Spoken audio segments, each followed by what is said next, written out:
بعد فاعوذ باللہ من الشیطان الرجیم بسم اللہ الرحمن الرحیم یا ایہا الذین آمنوا لا تأکلوا اموالکم بینکم بالباطل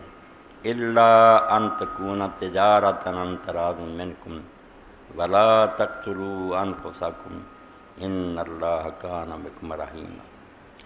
ومن یفعل ذلک عدوانا وظلما فسوف نصلیہ نارا وکان ذلک علی اللہ یسیرا وقال اللہ تبارک و تعالی فی موضع آخر یا ایھا الرسل کلوا من الطیبات واعملوا صالحا انی بما تعملون علیم۔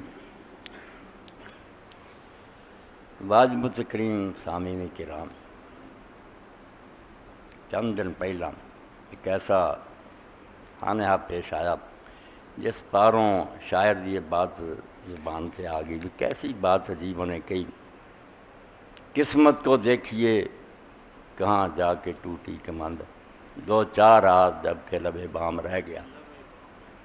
رمضان شریف دی آمد تھوڑے دن باقی ہے، بڑا بابرکت زمانہ، ایسا زمانہ جس بارے اللہ دے رسول علیہ السلام فرمایا کہ جس شخص نو رمضان شریف نصیب ہو جائے اور یہ جو اللہ تعالیٰ دی محنت اور سماج کر کے اپنے آپ کو بخشوا نہ لوے، وہ دے نال دا بد سی کوئی نہیں۔ کم بخت ہے آدمی کہ باران رحمت سی چڑھی لگی سی، اینا رحمت دا موقع سی مگر اپنے آپ کو بخشوا نہ سکیا۔ تو چند دن پہلا ہی اپنے ساتھی سی، دوست، بڑے اچھے طبیب سی حکیم عبدالرشید صاحب، اتنے چالتے پڑھ تھے، میرے بڑے محب سی، فوت ہو گئے، اور وہ کہہ گیا بھی میرا جنازہ مولوی صاحب کی پڑھائے۔ وہ بچے نے پھر میں نے اطلاع دیتی لے تو پتہ چلیا کہ رمضان شریف تک پہنچنا میں اپنے وس کی گل، قسمت کو دیکھیے کہاں جا کے ٹوٹی کمان، دو چار ہاتھ جب کے لبے بام رہ گیا، تھوڑے دن باقی ہی نہیں، اللہ تعالیٰ نے پہنچ نہیں دیتا۔ اس پاروں وقت جڑا نا اینوں غنیمت جاننا ساری عقل مندی دی جڑ ہے، ساری دنائی یہ چھپی ہے۔ وقت جڑا ہے اینوں ایویں ضائع نہ کرو، فائدہ اٹھا لو، جو ہاتھوں نکل گیا مڑ کے ہاتھ نہیں آنا۔ تو رسول کریم علیہ الصلوۃ والسلام اے مہینہ شعبان دا جڑا پورا روزہ گزارتے، شاید ہی کوئی کدا وچ روزہ چھڑ دے، پورا مہینہ روزہ، یعنی حضور تے روزے دا اینا نشہ تاری ہوندا تے آپ نے بات اینی پیاری کہ پورا مہینہ پہلا ہی رمضان شریف تو توبہ توبہ ساڈے چو لوگ بھی اللہ پناہ دے کہ جنہاں دے پتہ ہی نہیں لگدا گھر وچ رمضان آیا نہیں، بالکل اس طرح کافراں دے گھر ہوندے، نہ کوئی کھانا پکدا، نہ کوئی روزہ رکھدا، مسلمانوں دی حالت ایڈی تباہ ہو چکی۔ مگر حضور پاک دا حال ویکھو، ام المومنین عائشہ صدیقہ نے فرمایا سارا مہینہ حضور پاک روزے رکھ دے، مگر ساڈے تے بڑی شفقت فرمائی، ساڈے تے بڑی مہربانی کیتی کہ تسی امت نہ اینا تنگ ہوئو، اے نہ ہوئے کہ رمضان شریف آوے تو تم تھک چکے ہو، تسی پہلا دور شریک ہو جاؤ تے زور لگ جائے مڑ کے پھر رمضان بھی نہ نبھاؤن جو کہ رہو۔ اذن تصف شعبان جس دن ادھا ہو جائے رمضان پھر نہ روزہ رکھو، پھر تسی ریسٹ کرو، اپنی قوت بحال کرو،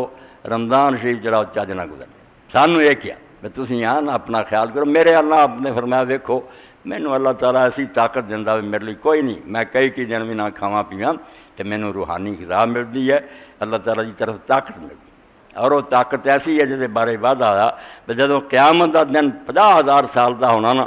کہ دنیا جل رہی ہونی ہے، زمین جڑی اگ بنی ہونی ہے، سورج نیزے سے آیا ہونا، کہ اس ویلے لوگوں نے پوچھا اللہ کے رسول اس ویلے غذا کی ہونی؟ فرمایا مومنہ دی غذا اللہ دی تسبیح اور حمد ہونی، جس طرح فرشتے انہوں اللہ دی تسبیح کر کے سبحان اللہ و بحمدہ پڑھ دے، انہوں نے کسی خوراک کی ضرورت نہیں۔ اس سے ایمان والوں نے یہی سواد آئی جانا، انہوں نے اپنے رب دے بھجن گاؤنے، وہ گیت گاؤنے، وہ شانہ بیان کرنی، انہوں نے بھوک نے کچھ نہیں ستا۔ اور جنت بھی جڑے نا اسی اتنے لبے پھرنا، کیلے کھائیے، دودھ پیے، آلہ جنتی جڑے بہت اچے ہونے نا، انہوں نے نہ کوئی شان نہیں دیکھا، وہ صرف اللہ دی حمد اور سراج لگے رہنے، انہیں درود شریف پڑھتے ہونے، انہوں نے کہنا یار کھان پین دے دھندے جڑے تو دنیا بھی ہے سی، کچھ اگے چلو۔ اس پاروں رمضان مبارک کی آمد تو پہلے سرکار دو عالم صلی اللہ علیہ وسلم بالکل تیار، خوشی نہ جویں کھڑا ہوتا نا بندہ استقبال کر لی کہ مہمان آ رہا، انہوں آخنا خوش آمدید، بوجھ نہیں، بلکہ جیوں جیوں دن گزرنے انج ہی محسوس ہونا بھی مہمان جڑا منہ موڑ کے تریا جاتا یار موکی چلیا۔ اس تو حدیث پاک چاہتا کہ رسول کریم علیہ السلام پورے مہینے بڑا زور لاؤندے، مگر آخری 10 دن بالکل نہ یجتہدوا فی العشر الاواخر، انہوں دنوں بالکل حد کرنے دے نمازاں پڑھ دے خیرات کر دے روزے رکھ دے کلام اللہ پڑھ دے ایہو ہی سوچ دے کہ اگلا رمضان پتہ نہیں ہونا کہ نہیں ہو۔ اس تو میرے عزیزو دوستو دعا کرو کہ اللہ میں بلغنا رمضان۔